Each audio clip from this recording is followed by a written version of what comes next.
Un médico que pues uno diría que el médico es como muy claro en sus huevonadas, me dijo, hermano, no tiene células plasmáticas, las que tiene son positivas, la mano de Dios. Entonces, lo que yo estoy diciendo en los shows se me volvió un testimonio desde la verdad. La risa sí puede sanar, la actitud, meterle ganas a esta vuelta. Y para mí la mejor terapia es subirme a un escenario, contar mis maricadas y ver en el público gente haciendo como... Gente llorando, marica, después del show, gente tomándose fotos, abuelitas, mamás con su pañoletica porque están en procesos de quimio y que le digan a uno lo que a usted le pasó, me está pasando, gracias. Esa es la mejor anécdota que yo le puedo contar. Amigos de Free Ticket, esto es una charla más. Y esta vez es muy bacano porque es un invitado, pues que hace rato uno dice, cuando uno comienza estas vainas, uno nunca se imagina poder llegar a hablar con gente así. Y nos conocimos en un festival que hicimos, muy bacano, como que hemos charlado así por encima y me ha contado cosas muy chéveres. Y dije, no, pues si se puede tener en la charla estaría genial. Y pues es un ícono en la historia de la comedia en Colombia, seguro, eso sí, eso lo es, eso sí lo es, seguro, seguro. Es el señor Hassan. ¿Ícono? Ícono, es un ícono, usted ¿Sí? sabe que sí. Pensuacha, perro. Ah, no, en Colombia. Bueno, sí, bueno, mejor no tener como ese concepto, como esa visión externa de lo que uno puede lograr. Siempre he tratado como de mantenerme como suavecito, pero a veces le pega. Pero bacano que digamos, gente que está metida tan de fondo a la comedia tengan como ese concepto y me parece una chimba. No, pues que lo es que es innegable. O sea, como que todo lo que ha pasado y en la mente, el top of mind de las personas de Colombia en general, o sea, siempre va a estar Hassan como comediantes referentes, siempre va a estar en el genérico todo el mundo. Y es muy áspero y todo Bueno, lo que creo ha que hubo hecho. una época donde marcaban mucho la diferencia entre humorista y comediante, entonces como que yo no pretendí nunca dar ese paso de no, marica, yo hago comedia, me pareció como que segregaba de alguna manera, pero sí, el objetivo es el mismo, la risa. Sí, la claro, risa. obvio. Sí, no, igual a lo último como que todo es como un conjunto de toda la industria de la comedia, la gente quiere reírse. El fin, como llega la risa, pues pueden ser diferentes medios, pero el fin siempre va a ser el mismo. Pero eso que usted acaba de decir de la industria de la comedia es hasta hace muy poco que se entiende que sí se puede hacer industria de comedia. Ok. O sea, ha sido como un proceso muy largo de entender, Sí. pero creo que lo están haciendo y qué bacano haber sido testigo de la primera parte, donde no se veía como industria, sino como un trabajo más. Okay. Y ahora poder pensar en que marica, nos podemos industrializar, se puede vivir bien, se puede trabajar, se pueden crear formatos. Eso para mí, ver ese cambio ha sido bien importante. Y chimba. Le quiero preguntar algo antes de comenzar bien, por donde siempre comenzamos. O sea, ahorita que le dije como que todo esto, no sé, yo estoy como yendo al psicólogo y todo eso. ¿Usted? Sí, entonces, no sé, para mí es muy difícil como recibir cumplidos o yo darme cumplidos a mí mismo. Se me dificulta mucho. Pasa. ¿Usted cómo se siente cuando le hacen cumplidos o cuando se tiene que reconocer? ¿Cómo se siente usted en eso? No, lo que pasa es que yo soy muy energético, entonces depende de quién viene el cumplido también, ¿no? Entonces, yo no creo ni en el cumplido exagerado, ni en como, ay, ni en la crítica sin argumento, porque cualquiera de los dos lo puede volver mierda. La crítica sin argumento lo puede, si usted no está consciente de lo que está haciendo, dice, marica, ¿verdad? Sí, yo soy malo, marica, y no avanza. Y el halago ya muy empalagoso es también como que infla el ego, entonces como que recibo bien lo que me parece que está bien, pero o sea, los que realmente me importa que me lleguen a dar un cumplido, un halago, es mi círculo, el que realmente me conoce detrás de, porque el público a veces incluso carece de objetividad, a uno lo califican hasta por la forma de vestir o si se engordó, si no se engordó, la gente, el público es duro. Pero en alguna época de mi vida sí tuve un trauma y me daba muy duro porque no era capaz de reconocer que lo que yo hago no todo el mundo lo hace. Claro. Y con la conciencia y al nivel que he aprendido a manejar, porque al principio pues arranqué con lo básico, buscando en la comedia una forma de vivir, de sostenerme. Y luego fui entendiendo que uno con la comedia sí puede impactar vidas. Sí, entonces claro. Ahora ya viene otro tipo de halago, por decirlo así, y lo recibo muy bien, cuando siento que vale la pena. Súper bien, eso es muy importante, muy chévere que lo tomé así. Viejo Gazam, comenzamos por el inicio. ¿Usted era chistoso en el colegio? ¿Sí era de los chistosos? No, no, yo chistoso, el chistoso del colegio no, pero era el que estaba detrás de mi tío Freddy, que sí era muy chistoso. O sea, si yo veía una posibilidad de mamar gallo, yo le decía, marica, vaya a Tina, hágale a este man, y el man iba. ¿Freddy era un amigo suyo del colegio? Mi primo, Era mi su tío. primo. Mi tío que tiene la misma edad mía y él es muy chistoso, Ok. la Era naturaleza. su tío de verdad. Sí, mi tío Era Freddy. tenía su edad y estudiaban. Tiene 5 meses más que yo de edad. El man Ok. nació, es que es una historia muy buena.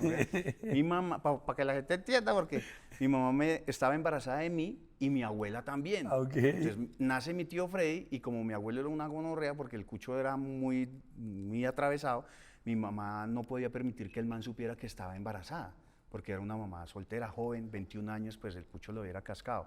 Entonces mi mamá ocultó el embarazo y cuando el man nació, todo bien, pero cuando yo nací, pues no podía saber que habían 2 bebés en la casa, entonces me siguieron ocultando y hasta que mi abuelo un día tenía al chino cargado y escuchó otro bebé, entonces fue como una vaina. Y eso nos hizo pues crear un vínculo muy cercano entre Claro. el man y yo, pero él siempre fue mi punto de referencia para competir, él era siempre más grande, más fuerte, más chistoso, más inteligente, yo lo pensé alguna vez así. Incluso también trató de hacer comedia porque después de que yo estaba en el programa, el man fue y audicionó, yo le ayudé, pero la gran diferencia es que al man le dijeron que no y se retiró. A mí me dijeron no, no, no y acá estoy chimbeando. Esa es la gran diferencia con el man, pero siempre fue mi punto de referencia. Entonces creo que el estarme midiendo constantemente con el man fue entender que yo podía buscar estar detrás de la comedia en ese momento. No, no lo veía como comedia, sino que yo le decía al man, es que ese huevón era muy chistoso en su naturaleza. Entonces yo me aprovechaba de eso, él era mucho más osado que yo, entonces no era el más chistoso yo. Yo no era el chistoso, pero estaba detrás de muchas de las estupideces que el man hacía. Ok. Una vez escuché una charla de Billy Crystal y el man decía que el payaso es el que hace, pero el que está detrás es el que logra la verdadera comedia porque empuja al otro huevón que va ahí y no tenía pena. Entonces yo no era el chistoso, pero se me ocurrían huevonadas y siempre luché con una cosa, hermano. Yo tengo aquí a mi parcero en lo que sea, en un foro, en una clase, y a mí se me ocurría el chiste y yo le decía a este man, y este man era el que quedaba como el chistoso. Ok. Siempre estuve oculto porque más que ser el chistoso, siempre fui como el tímido de la clase. A mí el teatro fue lo que me ayudó como a aflorar. Usted era tímido. Sí, yo sigo siendo ¿Usted tímido. sigue siendo tímido? Yo sigo siendo, o sea, yo no llego a un sitio y que, pero no, detesto ¿Es eso. introvertido? Además. Muy, Ok, muy es silencioso. Como que analizo la huevonada y si ya entro en confianza, bueno, venga, chimbeamos. Pero por derecha y de entrada me parece súper fastidioso. Un hijo de puta que llegue a, que hubo, marica, yo soy chistoso. Eso me ha dado duro siempre, pana. Es difícil, claro, claro. Yo diga así, introvertido. Sí, se me hace que sí, puede ser.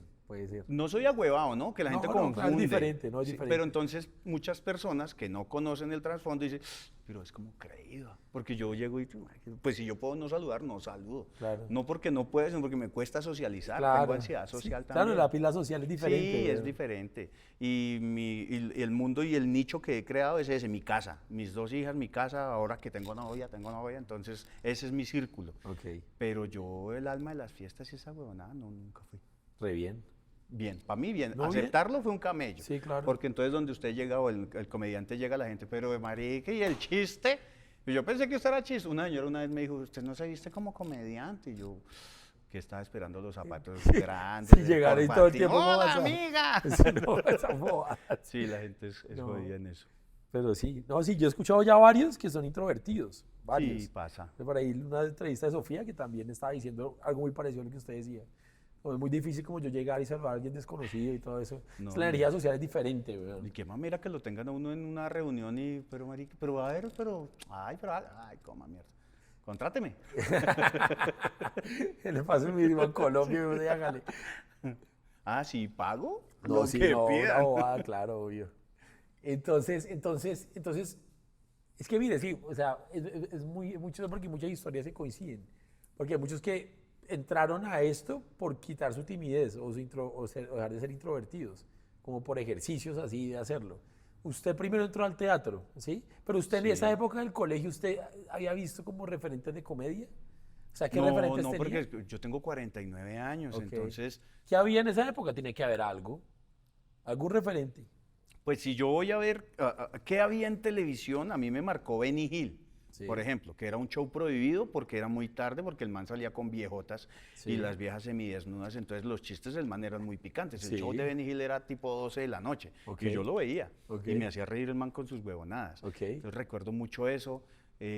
Recuerdo las primeras películas de Jim Carrey, también del man como que ya en mi adolescencia. Hay una película que se llama El Super Secreto, del gag americano. Ana, eso para mí, a mí me marcó en mi lenguaje cómico, pero yo no sabía que yo iba a dedicarme a la comedia. Claro.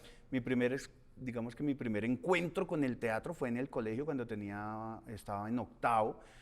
Y yo no sé por qué nos pusieron a hacer una obra, y digamos la profesora dijo, vamos a hacer una obra de teatro de a 4 grupos, y la mejor la presento delante de todo el colegio. Y yo terminé como diciendo, bueno, vamos a hacer esto, y los chinos me hicieron caso. Yo no era que fuera líder, pero siempre traté de ser muy creativo, o no sé por qué la creatividad en mí siempre la desarrollé de alguna manera. Siento que la creatividad es un músculo, y si usted no lo ejercita se atrofia. Entonces siempre estoy haciendo huevonadas. Y esa primera presentación en octavo para mí fue como el punto de referencia, porque la obra terminaba y yo saltaba entre el público y entonces yo recuerdo la sensación de todos los del colegio mirar así cuando yo pasé por ahí cagados de la risa aplaudiendo y luego cuando me devuelvo fue como el primer aplauso y yo, marica, me parece muy bacano. No lo recordé sino hasta cuando ya estaba en la comedia como tal. Yo dije, marica, yo hice una cosa en octavo, hice una obra de teatro, era chistosa. Y luego lo encontré en la universidad y ahí sí ya lo utilicé como una herramienta para salir de la inmunda, porque vengo de una familia muy escasos recursos y la comedia me salvó la vida y sigue salvándome la vida. Ok. ¿Y usted cuando salió del colegio qué oportunidades tenía? ¿Qué veía? ¿Qué Tenía iba la a hacer en oportunidad la de vida? robar, tenía la No, yo hice 4 décimos.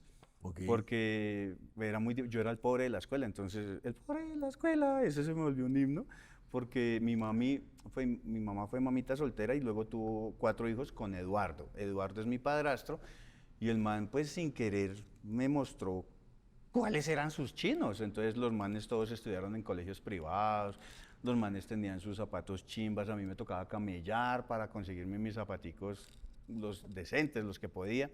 Desde los 13 años estoy camellando y eso es algo que me he dado cuenta que ya no puedo soltar. Claro. Yo el día o la semana que no tengo camello, yo, puta, ¿qué hago? Entonces me levanto y hago algún video totalmente innecesario, pero lo hago. Entonces en el colegio mi opción era estudie. Realmente fue muy jodido porque en el primer décimo me salí porque me hacían bullying.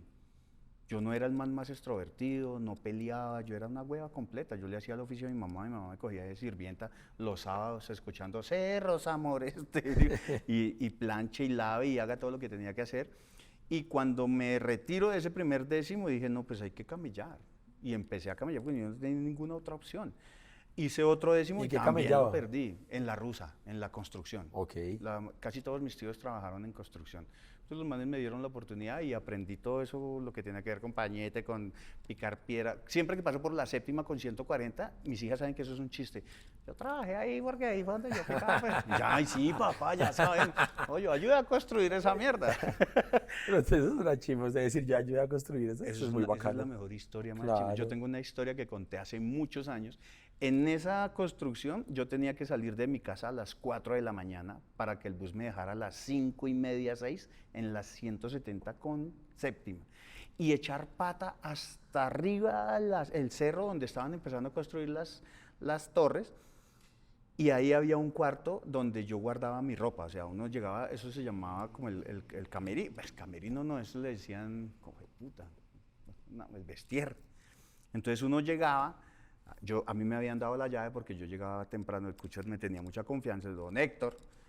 Yo entraba y estaban colgados en puntillas todos los overoles de todos los manes que trabajábamos ahí, y entonces yo siempre conté que esa puntilla que yo tenía ahí es algo que yo he guardado en mi cabeza siempre para no olvidarme de dónde vengo. Claro. Entonces yo llegaba y me quitaba mi ropita caliente a las 6 de la mañana y me ponía la bota pantanera y el overol lleno de cemento. Esa mierda para mí era muy deprimente, pero era lo único que podía hacer porque con eso estaba saliendo adelante. Entonces cuando se me subía mucho el ego y como que estoy de estrella y como que estoy muy famoso, me acordaba de ese cuartico donde tenía que colgar la ropita allá y ponerme a camallar. Entonces eso siempre lo llevé en mi cabeza, y de ahí salen muchas rutinas de de Rogelio, después de esas cogidas de buceta, de los linchados, de la construcción, todo ese tipo Claro, de la vivencias. mano de los compañeros de construcción de tener una mano de dichos y vainas.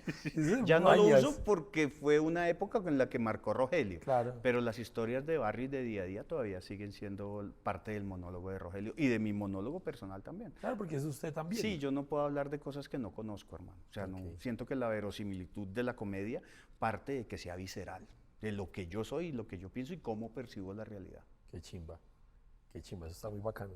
Pero entonces, bueno, entonces muy duro. Entonces salió del colegio y usted siguió camellando igual. Sí, salí. Pero usted vio la universidad como una opción. Realmente fue alguien que en algún momento de la vida me dijo, yo ya no quería estudiar ni nada, yo ya no quería trabajar, o sea, quería plata, pero no quería estudiar.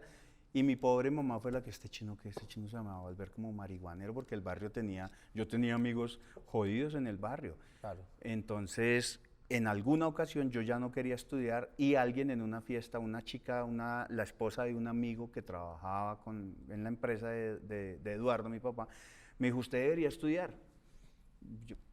Me dijo, es que a mí me parece que usted es un pelado inteligente, estudie, porque si quiere salir de acá, lo único que lo puede sacar es el estudio. En ese momento fue como, pues sí, marica, ¿yo qué más hago? Y entonces decido estudiar los 2 grados que me quedan, 10º y 11, en Los Alpes, que es el colegio donde me gradué.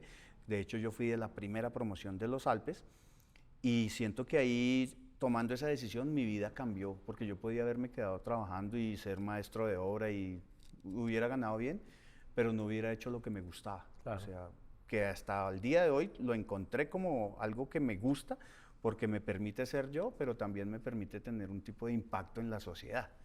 Entonces, esa decisión de terminar el bachillerato la recuerdo mucho como algo que me partió mi enfoque, porque yo quería plata. Porque cuando uno tiene muchas necesidades, lo único que quiere salir es de ahí, Sí, claro. de esa necesidad. Si cubrir las primeras necesidades básicas es lo primordial. Es horrible ver que otros pueden darse una vida mejor que uno, es jodidísimo. Sí, es bien difícil.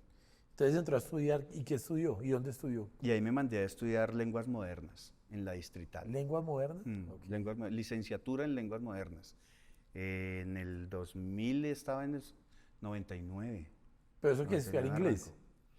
Pues era licenciatura, era para Para enseñar ser español, profesor. español, inglés y literatura. Ese era como el enfoque. Español, inglés y literatura. De hecho, era lenguas muertas. Yo alcancé a ver en primer semestre lenguas muertas, análisis del discurso, todo lo que tiene que ver con textos.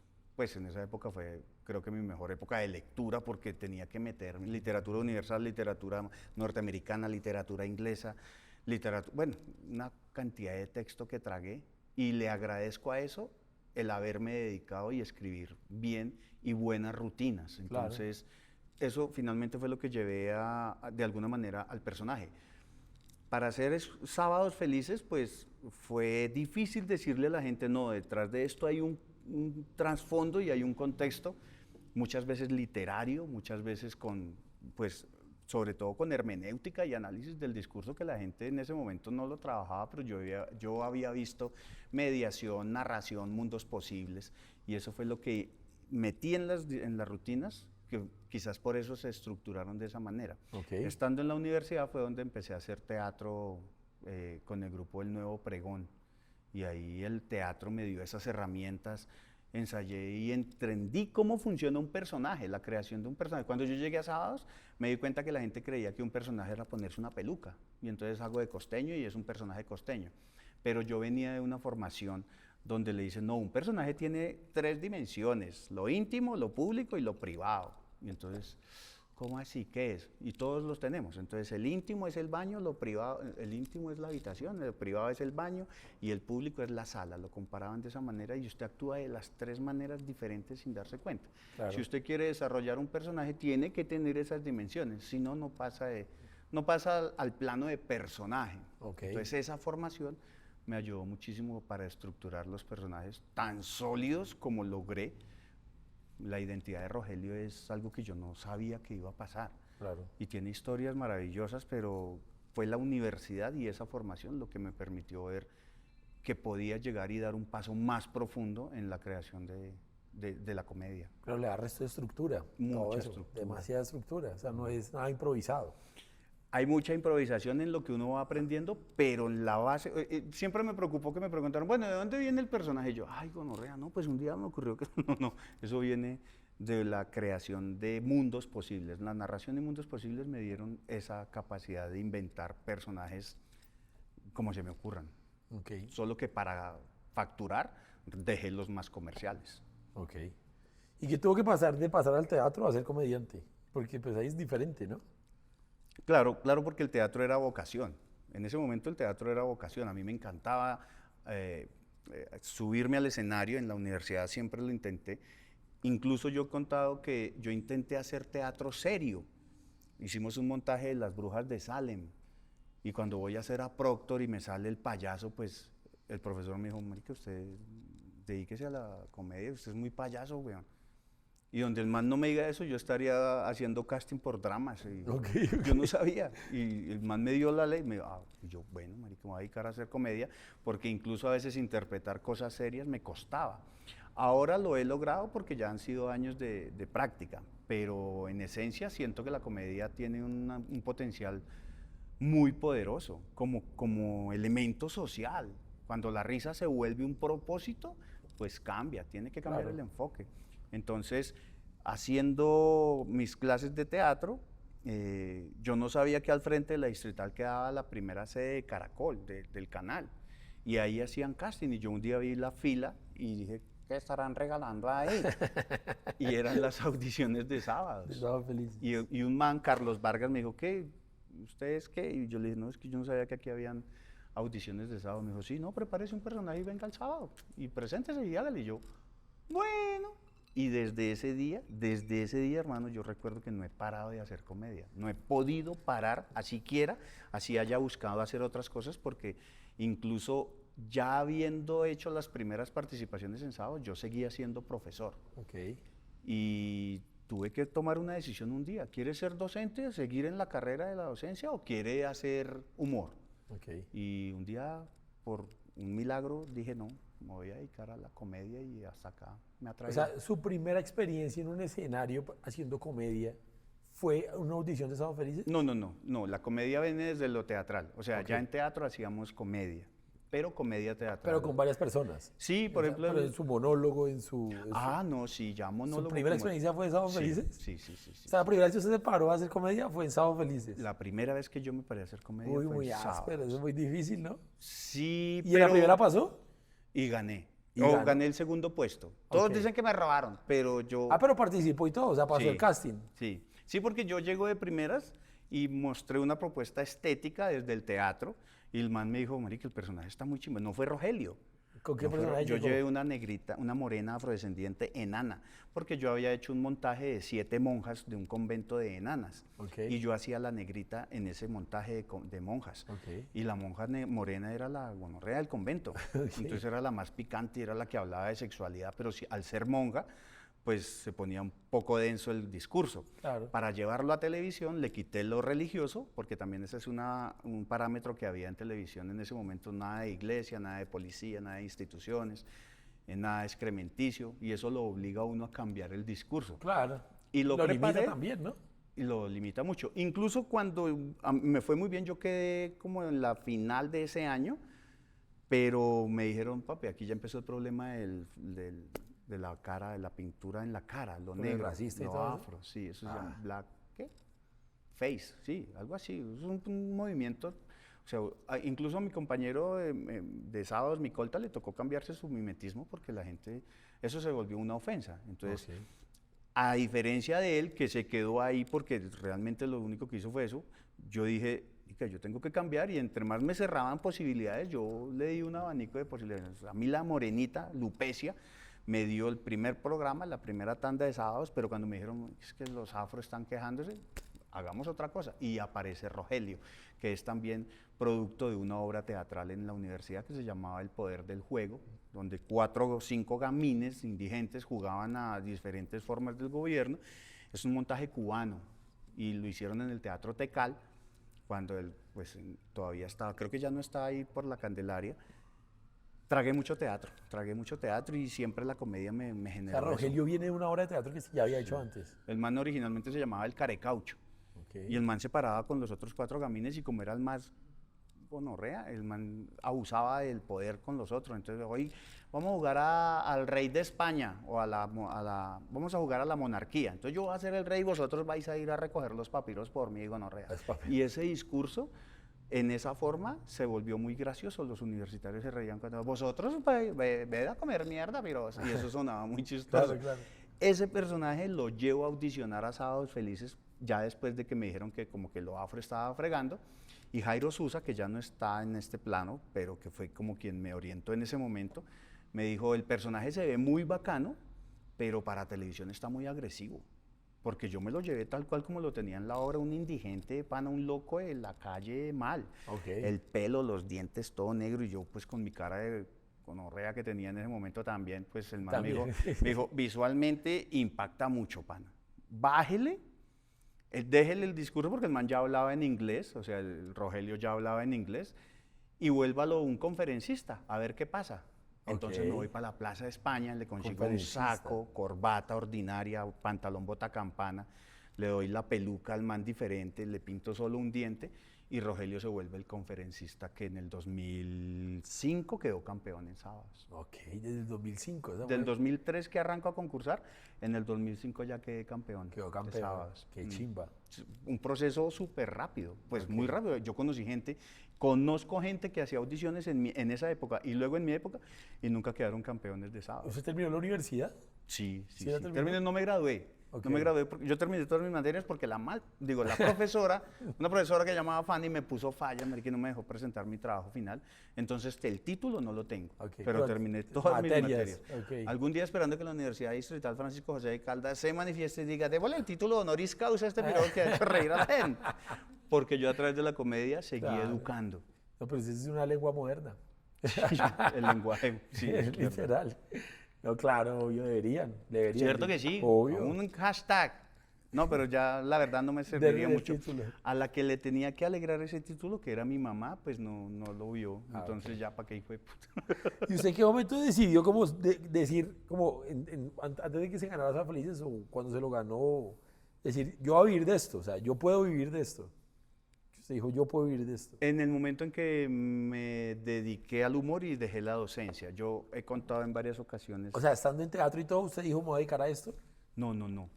No, yo ahí apenas participaba en Sábados. Pero el otro tiempo era de profesor. Yo trabajaba de profesor de 6 de la mañana a 3, 4 de la tarde en colegio privado. Y los viernes a veces podía ir a hacer, los sábados iba y hacía audición y cuando me dejaban grabar, pues yo pedía permiso en el trabajo o grababa en las tardes en sábados porque en esa época se grababan un programa en la mañana, otro en la tarde, entonces yo tenía oportunidades de moverme. Pero sí, en el 2004 no fui tantas veces a grabar porque estaba trabajando. Yo no sabía que iba a ser el último año de profesor. Sí. Y he contado esto varias veces porque me encanta esa historia. Yo estoy dictándoles algo a los chinos, eso de, haga de cuenta profesor del Estado que no quería hacer un culo ya porque yo estaba en el debate de, ¿hago esto o voy y hago el humor? Porque me fascinaba hacer humor y además realmente, también tengo que ser sincero, lo que yo me ganaba en sábados era el doble o el triple de lo que me podía ganar en todo el mes siendo profesor. Claro. Y uno pobre, pues entre menos esfuerzo, pues venga, le hago. En ese momento no sabía que iba a lograrla, la verdad no, pero sí me gustaba mucho. Y estoy haciéndole como un examen a los chinos, una lectura, algo. Yo estaba muy callado, estaba mirando por la ventana, pana. Y una niña, María José, me dijo, profe, Mr. Hassan, porque así era que me decían. Mr. Hassan, ¿qué piensas? Y yo, no, yo me desahogaba, los chinos del colegio eran mis amigos. Y entonces le digo, es que estoy indeciso, porque no sé si hacer comedia, ellos ya me habían visto en algunos programas de sábados, o me dedico a ser profesor. Y esa niña me dijo unas palabras que se me quedaron para toda la vida y siempre han sido mi inspiración. Me dijo, pues profe, imagínate, si estás haciendo dos cosas y las estás haciendo bien, cuando te dediques a una sola, la vas a hacer excelente. Una china como de 9 años. A mí siempre me han hablado del susurro de Dios. Dios le habla a uno de maneras misteriosas y místicas y que parecen imposibles. Y yo siempre he sido como muy dispuesto a escuchar lo que el man dice. Y yo, wow, Ana, claro. Y ese día, ese año dije, no más docencia. Ok. Además porque la directora del colegio me caía como el culo. Después creé a la doctora Gloria porque así se llamaba la señora. En ¿Sí? venganza. En venganza. Era igual de arribista al personaje que yo hago. Y le agradezco eso, esas palabras a esa niña porque ese año yo dije, no más docencia, no quiero más. Incluso en ese momento la mamá de las niñas que estaba conmigo, pues, pero ¿cómo no va? Entonces, ¿de qué vamos a vivir? Si no había nada que me ofreciera un ¿Usted ya trabajo tenía fijo. hijas? Ya la primera, Mariana. Ok, Acababa de nacer, Mariana tenía 1 año. ok. De hecho fue, no, ni siquiera el año cumplido, porque ella nació en el 2004. Entonces ese año yo digo, no, ya me voy a dedicar a esto. Y en el 2005 quedé campeón de sábados. Qué chimba. Sí, a punta de, no, pana, y entrene, y entrene, y entrene, y escriba, y cree, y me comí el cuento, y me volví humorista, y después en el 2009 me volví parte del elenco, y gracias a Dios nunca tuve que parar, pero porque decidí hacer una cosa, y creo que traté de hacerla excelente, como Claro. decía la China. Claro. Es muy chistoso porque acá pensando en lo que me está diciendo, digamos, hoy en día hay muchos referentes de comedia, como que uno sabe que este man vive en la comedia y lo hace muy bien, llena teatros, giran. Sí, hay muchos referentes para los nuevos, como, hey, yo sé que viendo esta gente, sé que puedo vivir de la comedia y puedo vivir muy bien. No sé en esa época qué referente había que usted decía, venga, este man vive en la comedia, puede vivir muy bien, eso yo también podría hacerlo. O sea, no sé si existían esos referentes así. No, yo le contaba, yo le conté. Suena feo, pero es verdad. Cuando yo estoy en el grupo de teatro de la universidad, llegó Alerta, Juan Ricardo Lozano. Ok. Y él dice, voy a montar un grupo de comedia, de teatro humor en la universidad. Sí. Y yo vi que el man llegó en una camioneta muy chimba. Él había estudiado en la Distrital también. Y sé que Alerta también viene de un medio, digamos, de una familia humilde. Sí. Y cuando yo veo al man, físicamente, parado ahí, llegar en esa camioneta y siendo la estrella que era de Sábados en ese momento, yo dije, si este man puede, yo también puedo. Ok, súper Ese era el bien. referente. Ah, ok. Para mí, Alerta y lo que había logrado el man, porque además yo recuerdo que en esos primeros años yo le ayudaba a él con libretos. Y un día él se presentaba en el teatro en la 116 con séptima, el Patria. Y estaba el afiche del man. En esa época el Cuentahuesos, hermano, era una cosa loca. Y yo veo al man en un afiche inmenso y yo, wow, marica, yo creo que yo quiero eso para mí. Qué chimba. No el nivel de reconocimiento, sino salir de donde yo venía. Ok. Y yo no sabía que la comedia me iba a dar esas posibilidades. Si yo hubiese seguido siendo profesor, tenía muy pocas opciones. En mi época, escalafonarse, después hacer una carrera para tratar de, qué sé yo, si trabajar como en la administración educativa, o escribir 1, 2, 3 libros, y paré de contar. Y a mí la comedia me ha llevado a los 5 continentes, me ha permitido hacer películas, series. El barrio mío salió en la última serie que se llama El Novicio Rebelde, y es un barrio que o sea, si acaso hubiera salido en El Ojo de la Noche, lo sé. En El Patrullero. Es verdad. Y mostrárselo a Latinoamérica en una historia de ficción es un logro que solo me llevo yo, pan. Claro. O sea, que me llevo yo a donde quiera que me lleve la vida. Una chimba. Mostrar mi barrio donde yo crecí jugando fútbol, donde escuchaba a los manes darse chuzo, pata, puño, lo que pasaba en esos contextos difíciles y ponerlo en una serie, eso es un logro personal y para mí. Qué chimba, eso está muy bacano. Está muy áspero. Marica, bueno, pero entonces sí, usted decidió vivir de la comedia ya estando en Sábado Felices y lo de pronto está muy bacana esa historia. Entonces, usted gana Sábado Felices y ¿cómo hace para entrar al elenco? Eso en el 2009, bueno, yo gané el campeonato en el 2005, pero yo quería más. Y a mí el programa me dice, espere porque es que usted quedó campeón el año pasado, espere, déle espacio a otros. Y yo, ¿qué espacio ni qué nada? La meta en ese momento era entrar al elenco. Por algunas circunstancias de la vida, alguien de adentro se opuso a que yo entrara y entonces yo tuve que seguir. Y en esa búsqueda caí en el otro canal, en RCN, para hacer un programa que se llamaba Clonestilo. Yo fui, hice unos sketches, pues no fue nada que me gustara. Entonces cuando fui a volver a Sábados me dijeron, papi, pero es que usted está en el otro canal, hermano, usted ya está en otro, aquí ya no puede volver. Y yo, uy, marica, entonces ya cerrados los 2 canales y yo, bueno, haga, ¿qué más haga? Yo en ese momento hacía shows de libros. Los shows de libros se llaman así porque las compañías en esa época, las editoras, cogían a un humorista de Sábado Felices, lo llevaban por diferentes ciudades y mientras el vendedor de libros daba la charla para que la gente se afiliara y comprara libros, el humorista en la mitad llegaba y echaba los chistecitos y hacían reír y enganchaba. Habían humoristas tan buenos que las gonorreas hacían el show y ayudaban a vender para ganarse la libros, también comisión. vendían. Yo nunca pude hacer eso porque mi vocación era humorista, yo no podía y a mí me decían, marica, pero se puede ganar. Y yo, pues entonces usted haga chistes y entonces también se gana la comisión de humorista, usted que es vendedor. Es que yo no podía cambiar de profesión, yo sí tenía muy serio y claro en mi cabeza que lo que quería era hacer humor. Claro. Si yo hubiera querido vender, pues me pongo a vender otras huevonadas, pero yo quería era hacer humor.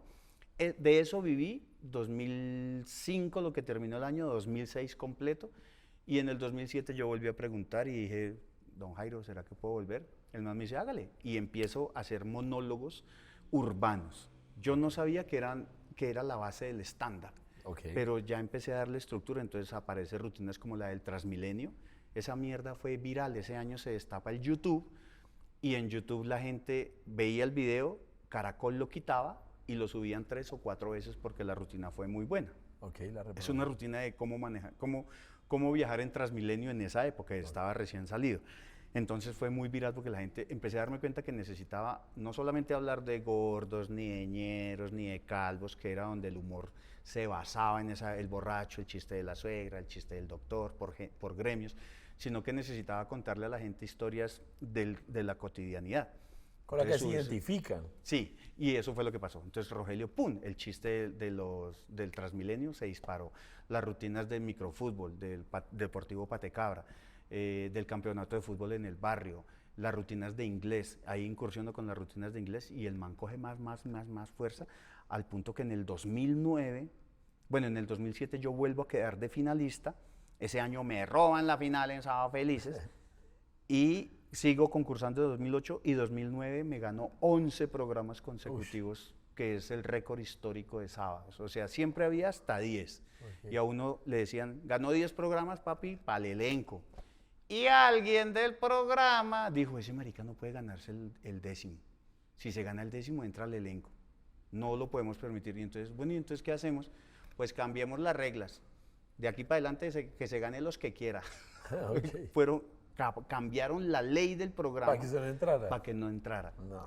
Y me gané el 11 y en el 12 sí ya fue imposible. Yo ya estaba mamado, ya estaba como con en otro momento. Me ganan, me quitan ese récord, pero me quedé con el de 11 consecutivos, que creo que hasta el día de hoy no ha habido nadie que se gane 11 programas consecutivos. Son muchos. Y en ese 2009, Juan Esteban San Pedro, a quien siempre le he agradecido que vio algo más allá, me dijo, yo lo necesito en el elenco. Y yo le dije, pero es que estoy concursando. Me dijo, bueno, no me importa, venga, le firmo contrato con También Caerás. Y empecé a libretear programas de También Caerás. Entonces yo ya me sentía parte de Caracol, pero no podía ser parte de Sábados todavía. Y por allá en febrero del 2009, febrero-marzo, yo tuve una discusión con la directora de También Caerás y me echaron. Y me dijeron, ni También Caerás ni Sábado Felices. Y me voy y empiezo a trabajar independiente. Ese año me di cuenta que podía trabajar y hacer de mi marca una cosa independiente del canal. Sí. O sea, me di cuenta que podía facturar con mi nombre y mi show. Y conocí a una persona que me managerió como hasta el 2011. Y gracias a él, de alguna manera, cuando lanzamos el primer DVD, yo fui a ofrecerlo en Caracol y le dije a don Juan Esteban, venga, ¿será que me deja mostrar esto en su programa de las mañanas? Y me dijo, sí, pero llámese a Liumar porque están buscando a alguien que coordine los cuentachistes.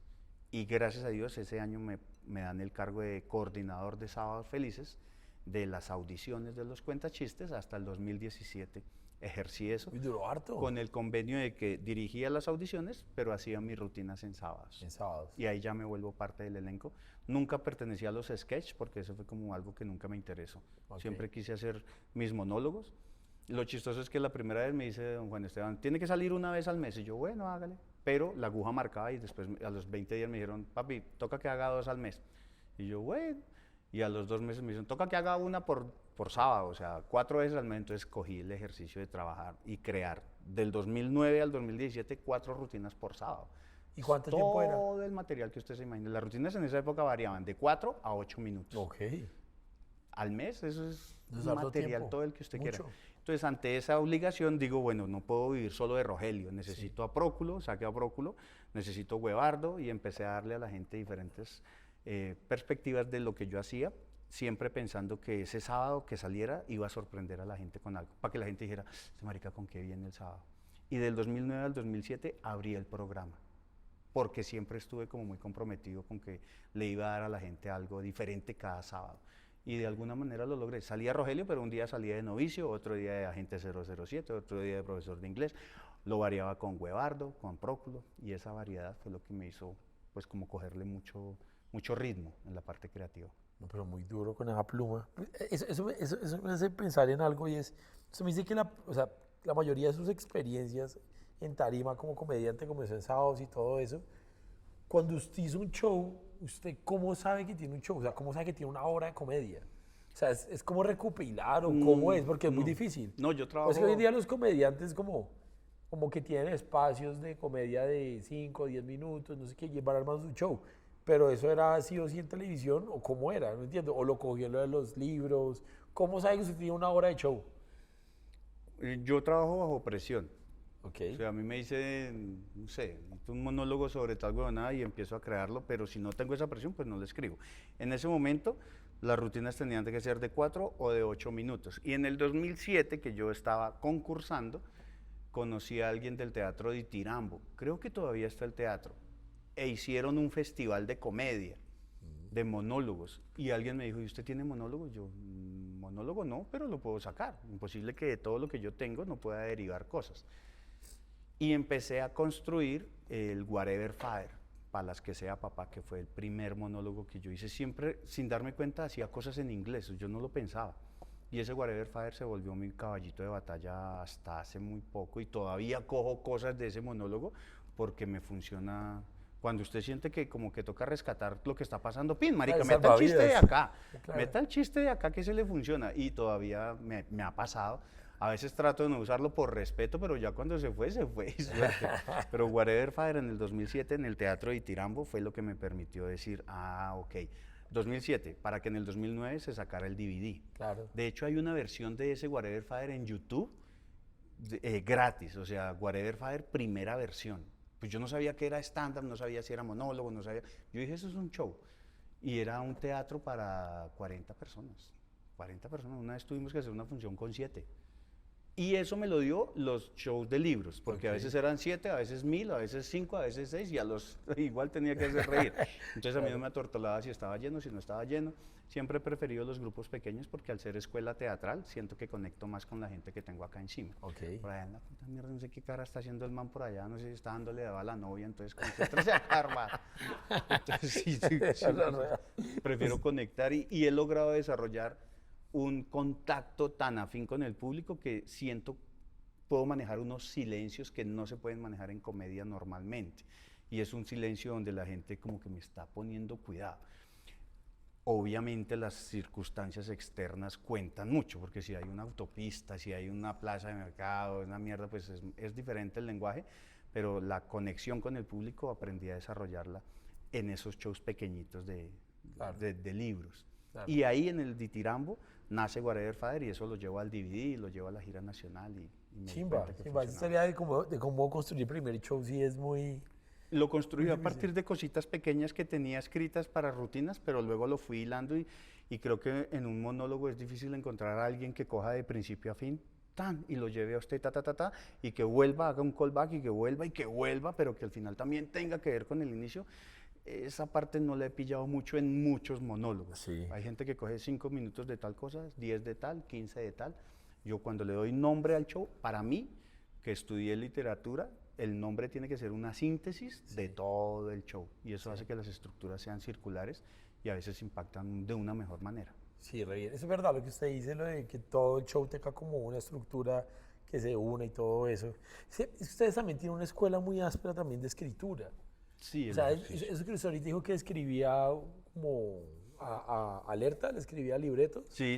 O sea, eso es otra cosa que creo que es de la generación de ustedes y muy de Sábados y lo de Caracol y todo eso.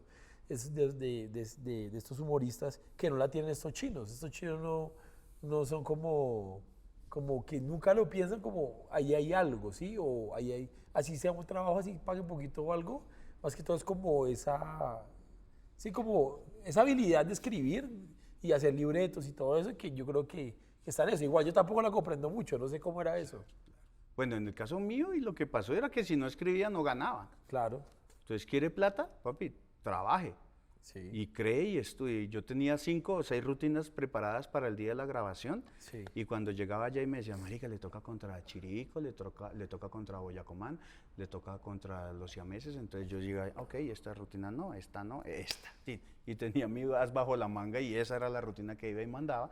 Por eso me gané 11 programas consecutivos, porque la rutina estaba tan estructurada que yo le daba con toda, pero la escritura.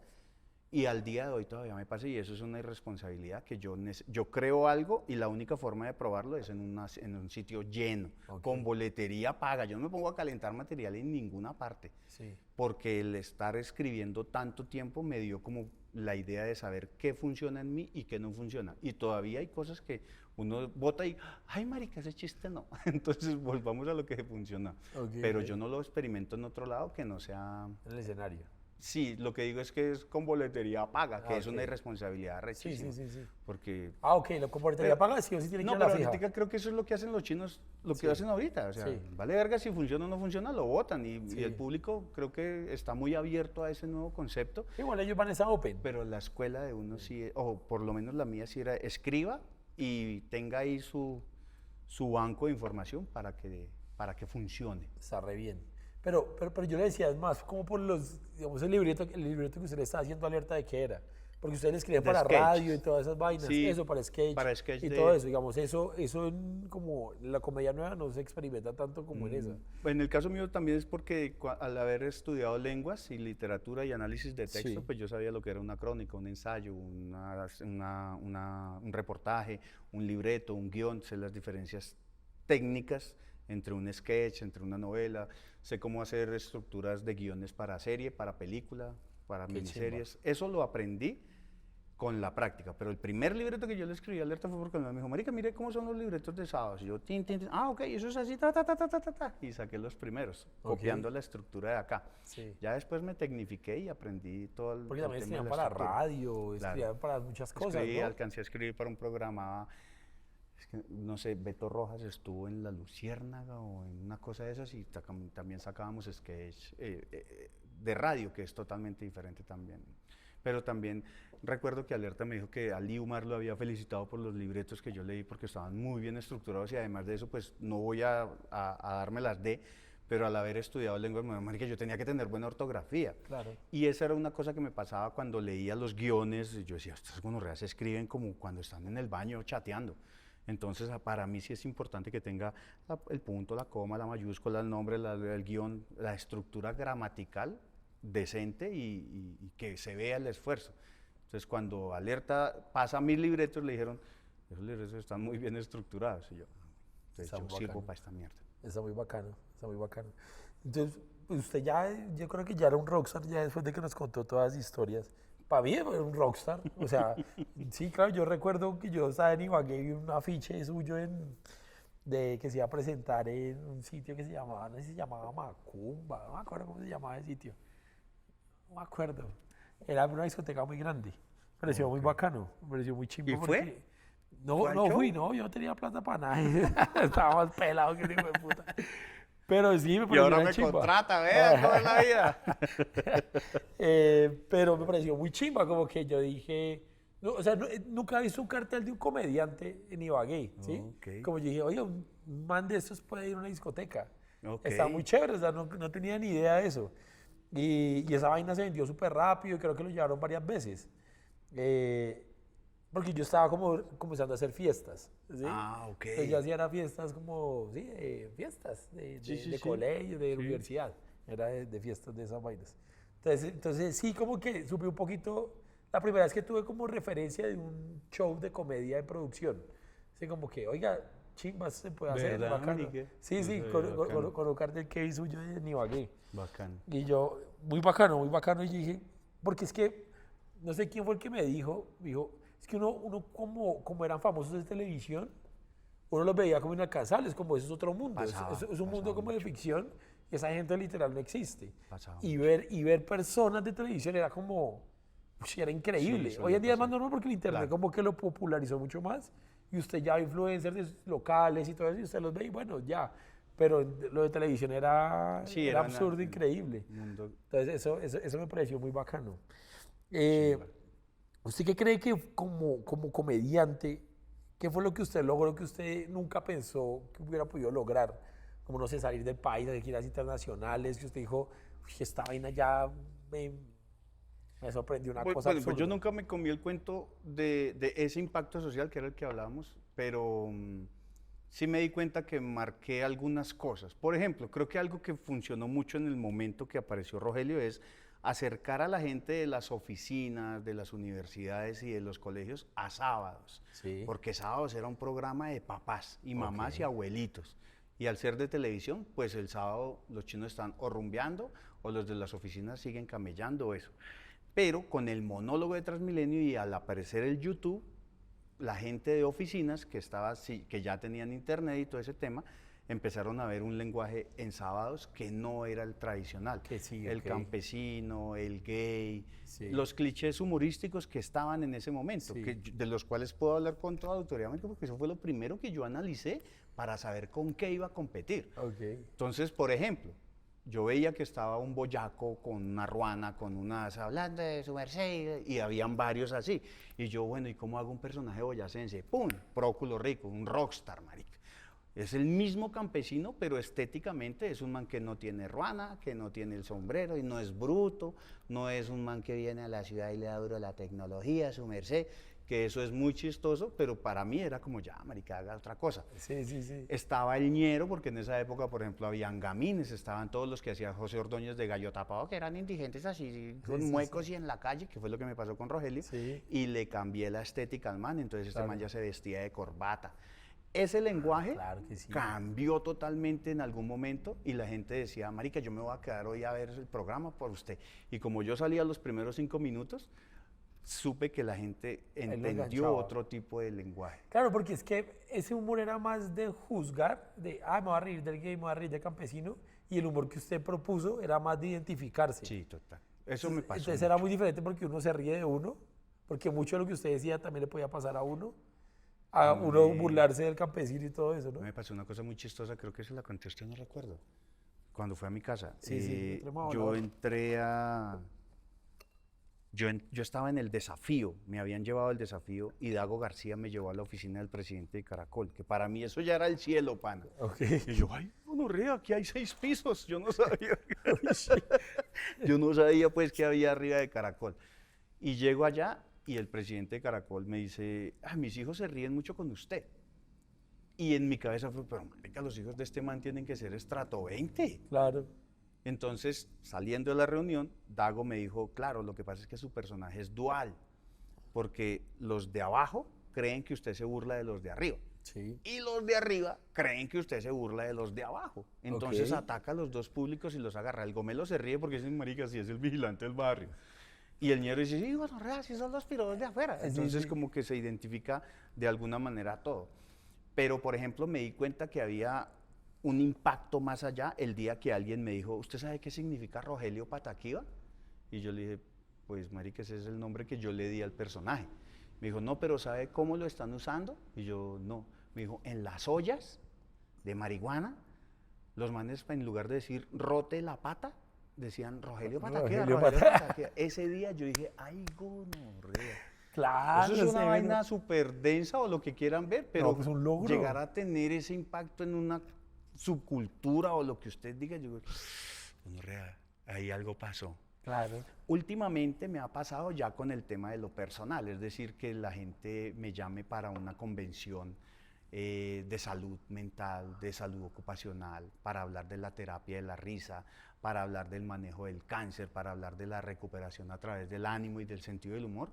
Ese es otro impacto que a mí me... Uy, gonorrea, qué bueno poder inspirar personas que están atravesando por momentos cabrones de salud, de emoción, porque yo he pasado por cáncer, bancarrota, divorcio, luto, y ahí siguen los chistes. Entonces, poder decirle a la gente, poder saber que la gente utiliza eso como referencia, me hace como pensar que, gonorrea, sí hay un impacto. No, fue un Sí impacto hay un hijo de puta. impacto del cual no quiero, yo prefiero no ser consciente. De verdad que es como, porque ya me pasó mi época del ego, no, marica, yo tengo películas, no, marica, eso es maricada, esos son pajazos mentales.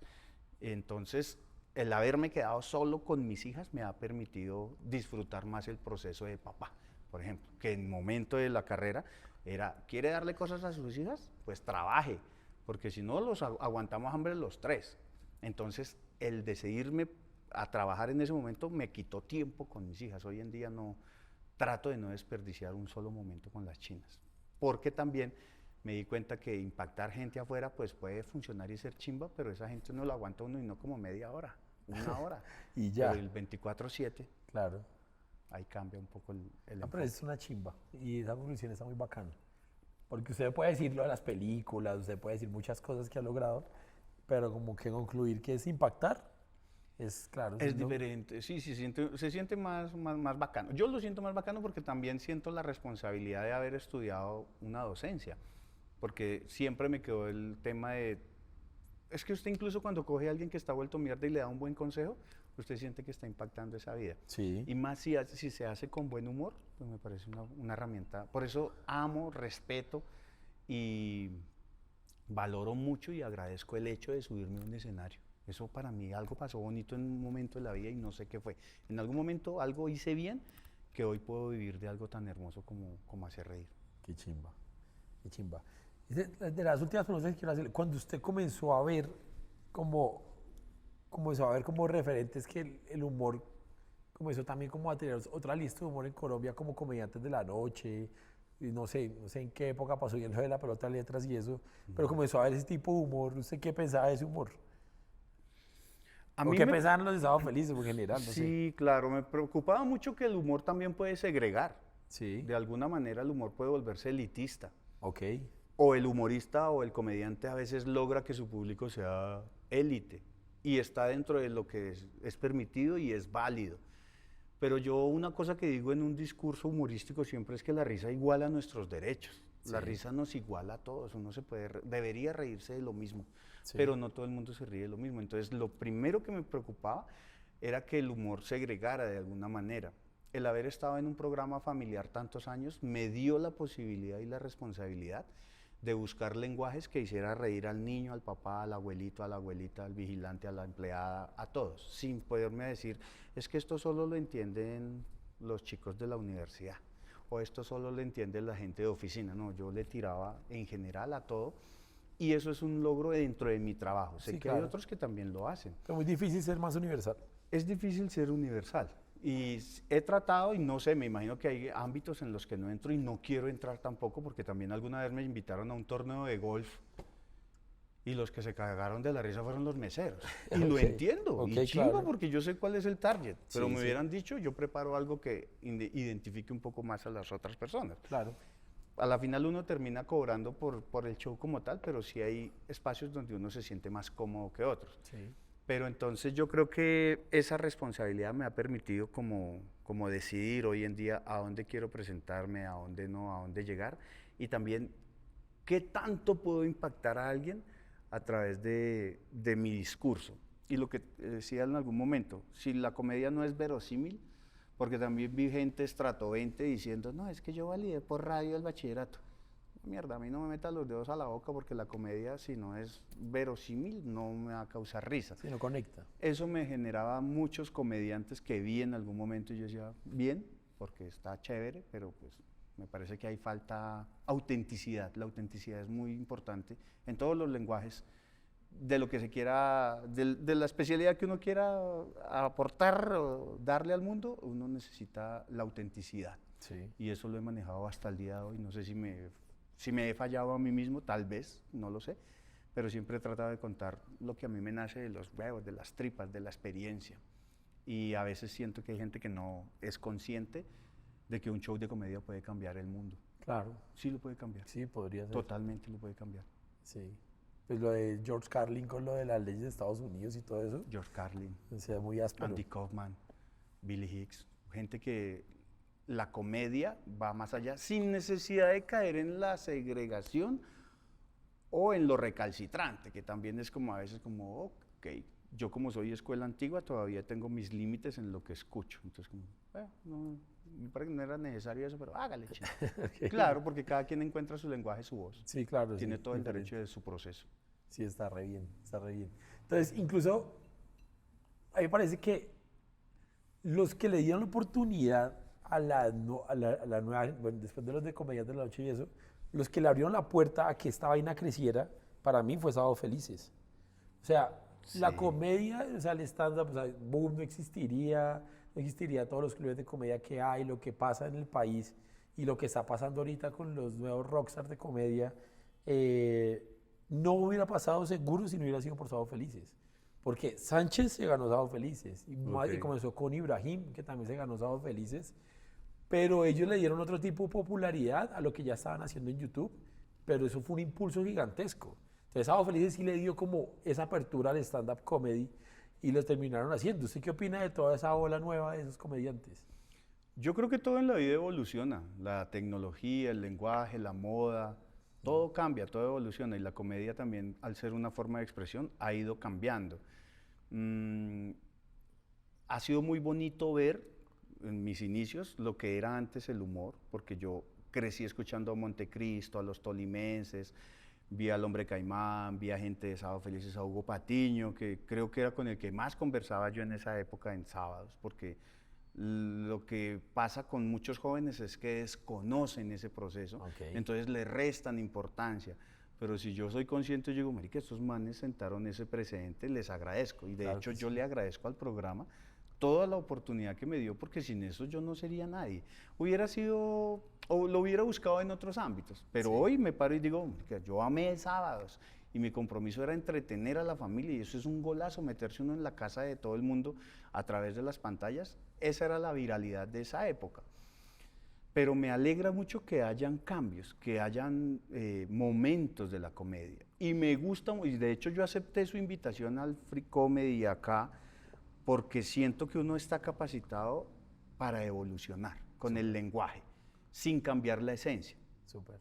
Un ejemplo de eso, no en comedia, pero por ejemplo en música, Miguel Bosé. Miguel Bosé empezó haciendo música popcita, luego pasó por la balada, y el man hasta hace muy poco siguió produciendo, cosa que no pasaba con artistas de su época. Sí. A nivel de comedia es difícil cambiar las estructuras mentales. Cuando usted empieza a crear su estilo y su estilo son chistes, me cuesta mucho salirme para el monólogo. Sí. Pero yo creo que el ser humano es una máquina de aprender, una máquina de evolucionar y de adaptarse a los cambios. Sí. Y una cosa que es muy cierta y es que el que no evoluciona cae en el olvido. Entonces ese fue el reto para mí, venir acá, presentarme en un espacio totalmente diferente, sin el personaje. Yo creo que todos deberíamos estar capacitados para hacer de todo un poquito. Y me alegra mucho que los lenguajes estén cambiando, que el público esté más abierto. Yo por lo menos crecí en una época, digamos, crecí humorísticamente, y la gente me escuchaba echar un madrazo y, ay, marica, pero ¿por qué dice groserías? Hoy en día puedo hacerlo y la gente sabe que ya no es tan satanizado el hecho de que un comediante se diga como mierda, porque así lo hablamos. Así hablamos en la casa, así hablamos en la calle. Y creo que ese lenguaje lo han logrado los muchachos de la nueva generación. Eso es de admirar y de agradecer, de respetar también, aun cuando tenga uno diferencias en sus estilos, ¿no? Claro. Yo veo que yo no escucho reggaetón. Sí. Por más que se haya tomado el mundo, no voy a escuchar reggaetón.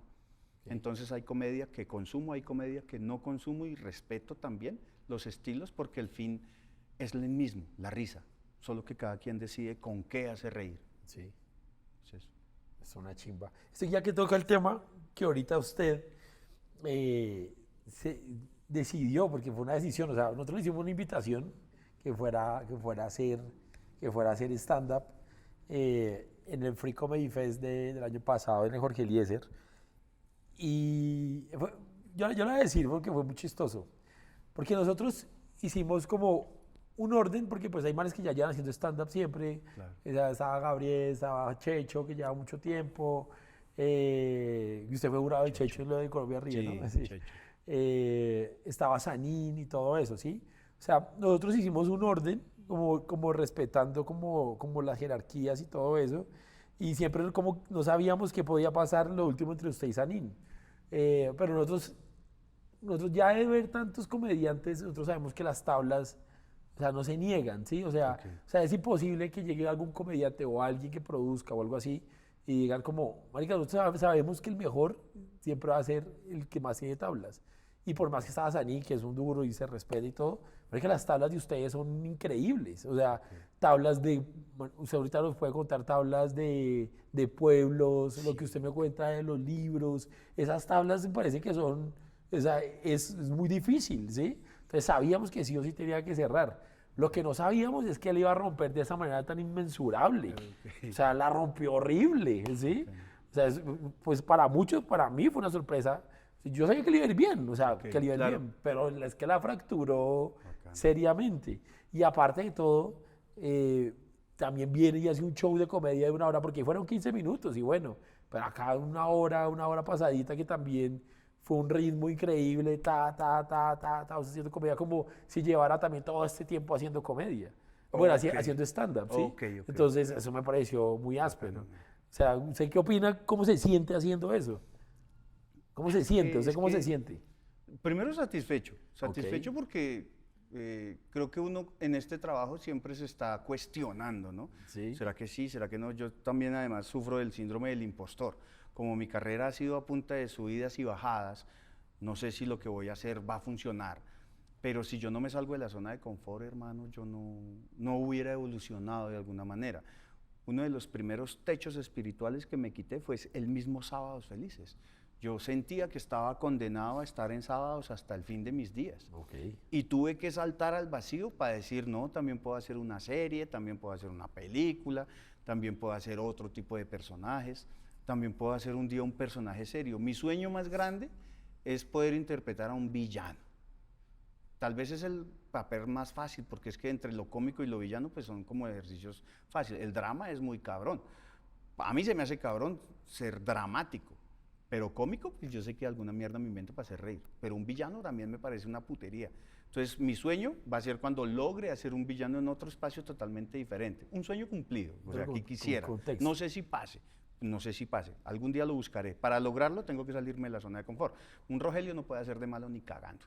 Claro. Entonces, esto es el inicio de algo que para mí es un oxígeno también después de 22 años. 22 años de peluca, de diente, de personajes. Quitarme eso y decirle a la gente, el que está detrás también puede comunicarle a usted sin caer en la payasada del personaje, porque eso sí le agradezco a Rogelio que el man se sube al escenario y su presencia y la cosa escénica que tiene el man ya puede conectar con risa. Acá y en el Free era como, marica, primero vienen todos estos manes que son el nicho de la comedia que está pasando. Estaba Gabriel, marica, que pues a mí me parece que es uno de los referentes más fuertes que hay acá, y Checho también, y Sanín. Y terminar ahí fue como, ok, venga, pero eso es un tema de reto personal. Es un reto personal. Suena horrible porque uno dice, no, pues yo no necesito. Pero necesitaba exponerme y tratar de, primero que todo, demostrarme a mí que sí. Y también a la gente que está alrededor pendiente, ¿no? Porque hay mucha gente pendiente que uno no sabe, que está mirando si es capaz, si no es capaz, si le va a ir mal, si le va a ir bien. Entonces, siempre me ha gustado salirme de la zona de confort. Y para mi sorpresa ha sido como, marica, sí, también funciona. Y es oxigenar la carrera, porque una cosa que he aprendido de esto es que esto no es una carrera de velocidad, marica, es que la gente coge y sale y juepucha y ¡pam! 2, 3 años y son estrellas, y a los 5 años, por problemas, por huevonadas, ¡pim!, desaparecidos. Esta es una carrera de resistencia, no de velocidad. Usted puede encontrar los obstáculos que quiera, pero usted tiene que llegar al final bien, porque si no va a llegar, y eso le pasa mucho a los jóvenes, van por toda de una y espere, papá, todo bien, fresco. A mí me pasó y yo iba con toda y por toda, y estaba perdiendo a mis hijas, o sea, no me estaba disfrutando el proceso de mis hijas. Entonces fue como, espérese, respire, disfrute, agradezca y busque herramientas. Y esto para mí es una nueva oportunidad. Y más que eso, yo no vengo aquí, oye, yo llevo 22 años, ¿cómo me va a ir mal? No, yo no sabía si me iba a ir mal. El día que estamos acá, estaba cagado del susto y se lo dije. Sí. Por la responsabilidad. Obviamente que salgo al escenario y yo voy a tratar de darla toda. Claro. Pero lo hago principalmente porque si uno no se reta a uno mismo, ¿quién, hermano? Entonces, a mí siempre que me digan, ¿será que usted puede hacer? Venga, yo voy y pruebo eso porque si no, hay una adrenalina extra en probar cosas nuevas. Cosas nuevas, ok. Eso es maravilloso. Y Listo, a ver. me he salido, marica, he estado en 7 realities, he hecho una cantidad de huevonadas, porque no me puedo quedar quieto. No puedo quedarme quieto haciendo lo mismo 5, 10. Sí, sí llevo haciendo reír hace 22 años, pero he hecho de todo todas las estructuras cómicas que su merced se imagine, las he experimentado. Ok, Todas. Lo único que no hago es trova, pero porque no me da la gana. ok. Porque me parece muy regional y porque... Uno Pero quiere, es que ¿sí? tengo 22 canciones con estructura musical y no soy músico. O sea, he Ok. hecho de muchas cosas Sí, y las eso canciones. para mí es como, América, todo bien, hágale, que ahí seguirá siempre. La risa siempre tiene una oportunidad nueva. No, qué chimba, es muy áspero. Es muy, muy, muy áspero. Cuéntame una anécdota, antes de preguntarle la última pregunta, cuéntame una anécdota, ¿cuál es la anécdota más difícil o lo más difícil que pasó en un escenario esos de pueblo que hacen comedia? Ahí por eso es muy difícil, muy difícil. Pues es que a nivel de dificultad me he subido enfermo, con fiebre, deprimido. He pasado por el luto de cuando mi mamá falleció. Yo tenía un contrato y tenía que ir a hacer shows. Ok. Entonces eso es difícil. Pero como anécdota siempre me parece muy, muy ganador la historia del payaso, que a pesar de los problemas tiene que hacer sonreír y hacer de cuenta que no le ha pasado nada. Entonces a mí me ha tocado subirme a un escenario, hermano, con estados de depresión, ansiedad, ataques de pánico.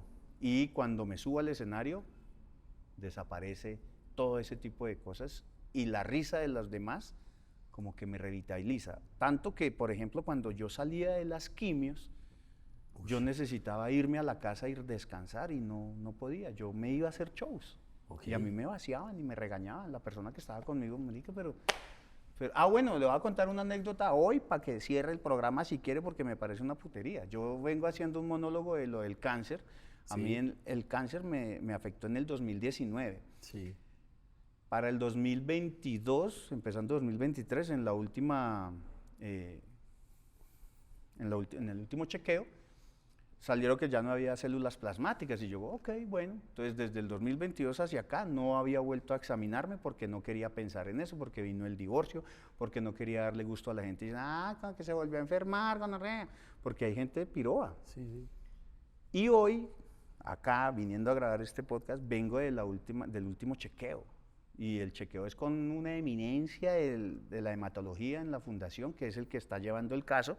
Y el man me acaba de decir, un médico que pues uno diría que el médico es como muy claro en sus huevonadas, me dijo, hermano, no tiene células plasmáticas, las que tiene son positivas, la mano de Dios. Entonces, lo que yo estoy diciendo en los shows se me volvió un testimonio desde la verdad. La risa sí puede sanar, la actitud, meterle ganas a esta vuelta. Y para mí la mejor terapia es subirme a un escenario, contar mis maricadas y ver en el público gente haciendo como... Gente llorando, marica, después del show, gente tomándose fotos, abuelitas, mamás con su pañoletica porque están en procesos de quimio y que le digan a uno lo que a usted le pasó me está pasando, gracias. Esa es la mejor anécdota que yo le puedo contar. No, pues hermano. qué. Sí, eso es lo mejor que le puedo contar. Vengo hace 2 horas. El doctor me dijo, la mano de Dios, hermano. Yo no sé qué le pasó, está sano. Tiene por acá una maricadita ahí que hay que revisar, pero eso es lo de menos. Que yo tengo 50 prácticamente. Sí, claro. De chimba estoy acá, mamando gallo. Ese está muy áspero. Ese está muy, muy áspero. Y yo sí Mande de revisar. estornudé todo, sí. Me atoré. Así empezó lo mío. Parido, qué gonorrea. Ay, qué gonorrea. Uy, no, pues. A mí sí me va a tocar duro porque yo comediante no creo que me vuelva a ser muy difícil, hijo de puta.